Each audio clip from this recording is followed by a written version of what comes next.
penyelidikan dan surat perintah penyidikan bahwa segala informasi yang diperoleh dari hasil perbuatan saksi Rudiana bersama dengan saksi Dodi Irwanto bin Duraman, saksi Bubun Gumilar bin Wambah, dan saksi Andi Safrudin sebagaimana tersebut tidak dapat dipertanggungjawabkan di hadapan hukum dan menjadi sangat diragukan kebenarannya. Terlebih para pemohon PK memberikan keterangan yang menyatakan mereka mendapatkan perlakuan yang tidak manusiawi berupa kekerasan fisik dan psikologis agar para pemohon PK mengakui perbuatan yang sama sekali tidak pernah dilakukannya. Untuk lebih jelas telah dibacakan. 7. Dalam pertimbangan hukum terdapat kekhilafan hakim atau kekeliruan yang nyata karena di dalamnya terdapat alat bukti keterangan saksi yang saling bertentangan.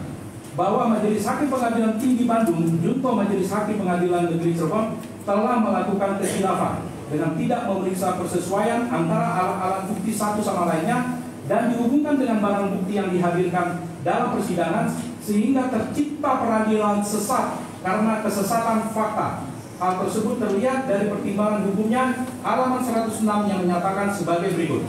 Bahwa kemudian saksi Suroto yang bertugas sebagai mandor polisi di Polsek Talun ikut mendatangi tempat kejadian setelah saksi Supardi dan saksi Suja mendengar tentang adanya peristiwa laka lantas di flyover Talun Sumber.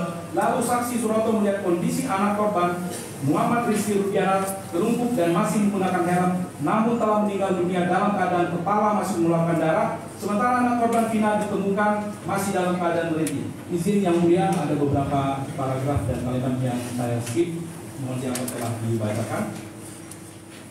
Sedangkan kondisi motor sudah itu dalam posisi berdiri tanpa ada kerusakan berat, kecuali luka lecet pada spakbor sepeda motor milik anak korban Muhammad Rizky Rudiana. Selanjutnya kedua anak korban dibawa ke rumah sakit Gunung Jati.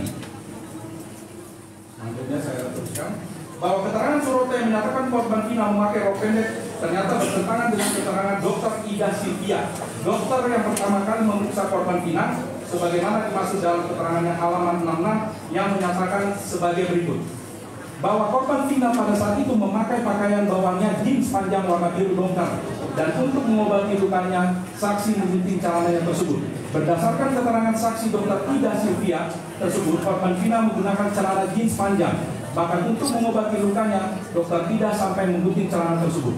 Dari kedua keterangan saksi yang berbeda di atas, untuk menentukan keterangan yang mana yang terbukti benar dan bisa dipercaya, maka harus dihubungkan bukti-bukti yang lainnya. Dan yang paling sahih tentunya foto-foto korban anak Vina yang diambil oleh penyidik Polres Cirebon Kota yang terlampir dalam berkas perkara. Ketika korban tersebut untuk pertama kali ditemukan atau pertama kali diperiksa oleh dokter di rumah sakit Gunung Jati, apakah Vina mengenakan rok pendek atau celana jeans panjang? Setelah para pemohon PK periksa dalam berkas perkara, ternyata tidak menemukan foto korban Vina ketika pertama kali ditemukan di flyover Talun. Tapi yang ada adalah hasil pemotretan ketika korban Vina di rumah sakit Gunung Jati